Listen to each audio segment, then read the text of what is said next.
Hello नमस्कार, मैं हूं नीरज कुमार। आप देख रहे हैं मोबाइल न्यूज 24। 17 लाख दर्शकों का फेवरेट न्यूज चैनल बिहार विधानसभा चुनाव का सर्वे करते हुए सिमरी बख्तियारपुर में आया हुआ है और यहां से पूर्व विधायक जफर आलम जी हमारे साथ हैं। जानेंगे सिमरी बख्तियारपुर का विकास बीते 4-5 साल के अंदर कितना हुआ है, कितना बदला है सिमरी बख्तियारपुर। क्या सिमरी बख्तियारपुर के लोग खुश हैं सरकार से या फिर विरोध में यहाँ की जनता है और विरोध में वो महागठबंधन की तरफ जाएंगे। जफर साहब, बहुत बहुत स्वागत है आपका। आप बताएं, आप यहाँ के एमएलए भी रह चुके हैं पिछले टर्म में, कुछ दिनों के लिए ही सही, लेकिन वो कार्यकाल आपका भी बहुत बहुत स्वागत है। जी जी जी जी, धन्यवाद आपका। आपका जो छोटा सा कार्यकाल रहा था, बड़ा स्वर्णिम युग कहा जाता था। आप बताएं कि 4.5 साल इस बार के विधानसभा का हो गया है, कितना लग रहा है कि आपका विधानसभा कितना बदला है, कितना काम हुआ है और कौन सा काम ऐसा जो जरूरी था जो नहीं हो पाया जिस कारण जनता नाखुश है? जो हमने जब छोड़ा था अपने कार्यकाल में, जी जी जी, उसके बाद तो मुझे नहीं लगता है कि कुछ काम हुआ है। और एक दो काम जो विभागीय काम है, जैसे नहर वाला काम है, नहर पे रोड बनने का काम था, वो सब हमने अपने समय में उसको सैंक्शन कराया था। सारे रोड का सर्वे कराया, सैंक्शन कराया, वही रोड बनी। उसके बाद एक रोड नहीं बनी, एक रोड नहीं। जबकि स्थानीय नेता विधायक का ही अपनी योजना है, एमपी की अपनी योजना है, उसका भी कहीं योजना का काम नज़र नहीं आ रहा। हाँ, सुनते हैं कि कहीं न शुरू है न अंत है, बीच में नाला है। ऐसा आज ही सुबह लोग आकर हमको बता के गए। बीच में नाला है ना, वो कहाँ पानी जाएगा, वो पानी कहाँ से आएगा वो भी नहीं पता है, कहाँ जाएगा वो भी नहीं मालूम। जाम अलग, उसके कारण मैं भी अभी आ रहा था तो मुझे भी वहाँ पे जाम से और 2-4 होना पड़ा उस कारण, क्योंकि बगल में मिट्टी का ढेर लगा हुआ है। और एक और समस्या लोगों के पास है कि कई जगह ऐसी सड़कें बनी है कि और नाला कि सड़क ऊंचा हो गया है और लोगों का घर नीचे हो गया है। थोड़ा बारिश होने से सड़क का पानी उनके घरों में आ जाता है, वो परेशान रहते हैं इस कारण से भी। आपके सिटानाबाद उत्तरी दक्षिणी दोनों में है। जी जी जी जी, कि गांव नीचे है, सड़क ऊंची हो गई और वो पानी लोगों के घर में घुस रहा है। बिल्कुल बिल्कुल, तो ये समस्या भी है। अच्छा, एक और हम जानना चाहेंगे, क्योंकि आपका जो खासतौर पर विधानसभा है, पंचायत में आजकल प्रधानमंत्री आवास को लेकर सर्वे चल रहा है और पंचायत के गांव के जो गरीब गुरबा लोग हैं उनका मानना ये है कि जिनको मिलना चाहिए उनका नाम तो बामुश्किल पड़ता है, जिनके पास पहले से गाड़ी है, घोड़ा है, उनका भी नाम चले जा रहा है और जो वाकई इसके हकदार हैं वहाँ तक नहीं पहुँच पा रहा है। कुछ लेन देन की भी बात है, तो आप लोग इसमें कुछ दखलंदाजी करेंगे? इसके लिए बीडीओ साहब या जो पंचायत प्रतिनिधि वो वहाँ पे कुछ आप लोग दखलंदाजी करेंगे? आपके पास भी ऐसी शिकायत है या नहीं? हाँ, मुझे भी ऐसी शिकायत मिली तो हमने जहाँ जो जिन लोगों को के लिए आवास की ज़रूरत थी हमारे पास आए तो हमने बीडीओ साहब से कह करके उनकी पैरवी कर दी। अब आगे क्या होता है, हम किसी के, मेरी आदत है किसी के काम में दखल नहीं देते हैं। जो काम वर्तमान एमएलए का है उसको देखना चाहिए। हमारे समय में कभी ऐसा नहीं हुआ, घूसखोरी होती होगी लेकिन ऐसे ओपन नहीं होती थी। और खासतौर पर जो गरीब है, देने के योग्य नहीं है जो लोग, उन्हें मिलता नहीं है घूसखोरी। तो मेरे समय में तो नदी के उस पार वाले को इस पार में गल्ला देता था, इस पार वाले को उस पार में देता था। जो खुद डीलर है इस गांव का, उसको 4 किलोमीटर दूर उसका नाम था। ऐसी घटना थी कि एक ईवी जो है वो 15,000 में बिकता था, 3 ईवी 50,000 में बिकता था।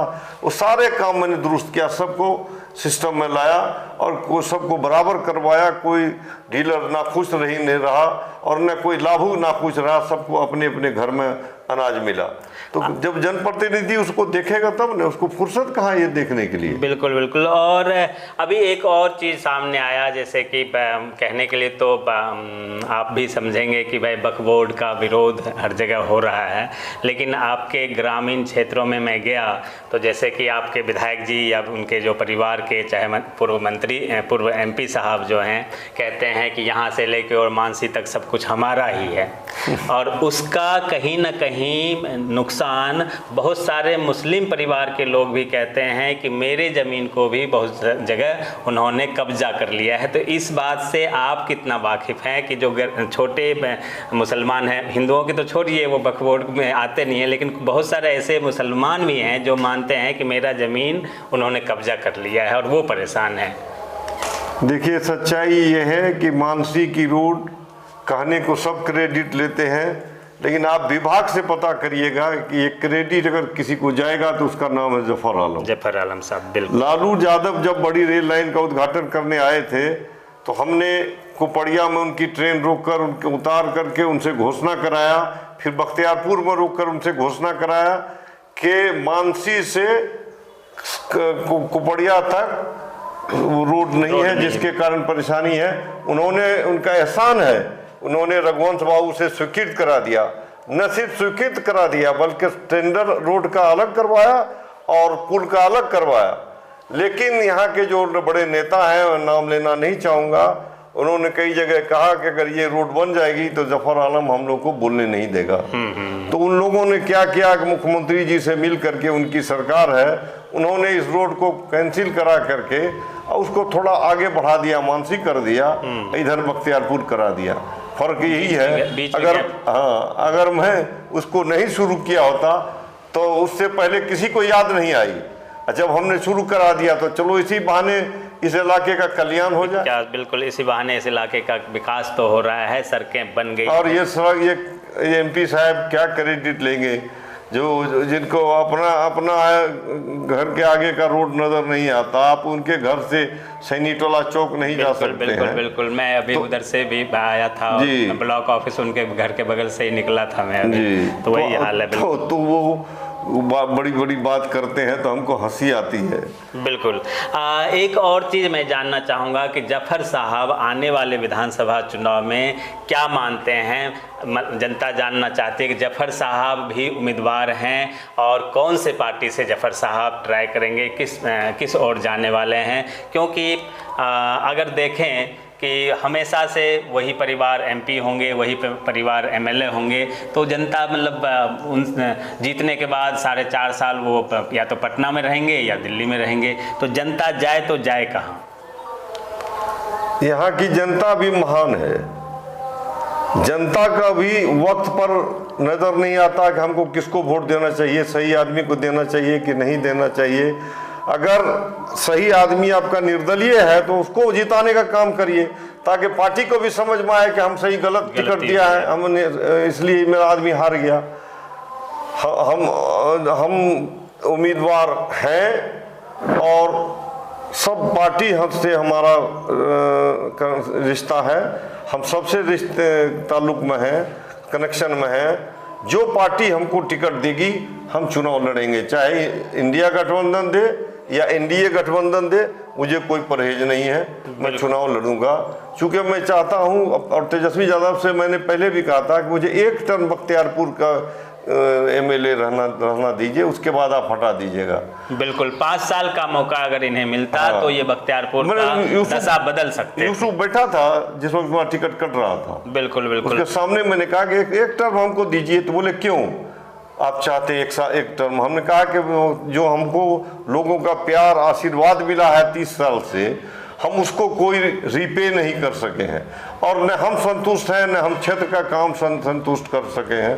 एक बार हम बन जाएंगे, हम पूरा काम करा लेंगे जैसे हो, उसके बाद आप किसी को बनाइएगा, मुझे कोई ऐतराज आपत्ति नहीं, आप बना लीजिए। बिल्कुल, फुल एक टर्म अगर इन्हें मौका मिलता तो ये पूरा काम करा सकते थे, क्योंकि 1.25 साल के लिए ये MLA बने थे और उसमें से भी 6 महीना पूर्ण लॉकडाउन में पूरा देश ही बंद था। तो क्षेत्र की बात ही क्या है, क्षेत्र का इन्होंने ज़्यादा काम नहीं कर पाया। और यही वजह है कि इन्होंने ठाना है कि इस बार ये उम्मीदवार बनेंगे, एमएलए के रूप में फिर से मैदान में जाएंगे। पार्टी कोई भी हो सकता है, अगर एनडीए अच्छा लगे एनडीए में जा सकते हैं, यूपीए अच्छा लगे तो यूपीए में जा सकते हैं, महागठबंधन में जा सकते हैं। एक और चीज़ इस प्रकार से पता चला है कि आपका क्षेत्र जो है महागठबंधन के साथ आजकल जो पहले के उम्मीदवार थे मुकेश साहनी जी, वो महागठबंधन के साथ हैं। तो वर्तमान एमएलए साहब जो हैं उनको तो फिर अगर वो वहाँ रहते हैं तो उनको टिकट मिलेगा नहीं, और ये सीट शायद एलजेपी के खाते में इंडिया गठबंधन को, ये एनडीए गठबंधन को जा सकती है। तो क्या जफर साहब एलजेपी में जाना पसंद करेंगे, एलजेपी के टच में रहेंगे? अगर एलजेपी मुझे चुनाव लड़ाना चाहेगी तो मैं चला जाऊंगा।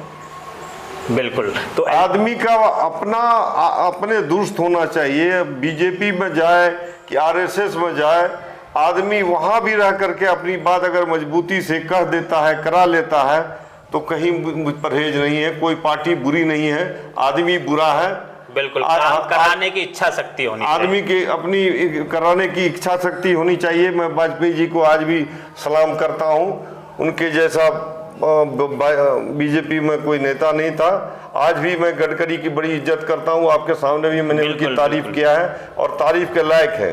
जो काम करने वाले हैं उसका हर कोई तारीफ करता है। और गडकरी जी की तो बात ही छोड़िए, उनका तो विपक्ष के नेता भी तारीफ करते हैं और उनके खिलाफ कोई बोलने को तैयार नहीं होता। और ऐसी ऐसी बातें होती है कि जो कोई योजना गडकरी जी के पास लेके जाते हैं वो पास होने में कभी ना नुकुर नहीं होता। इसमें कोई दुराय नहीं कि नीतीश कुमार जी के समय में जो क्षेत्र का विकास हुआ, हर क्षेत्र में रोड हो, पुल हो, बड़े बड़े पुल बनवाए उन्होंने।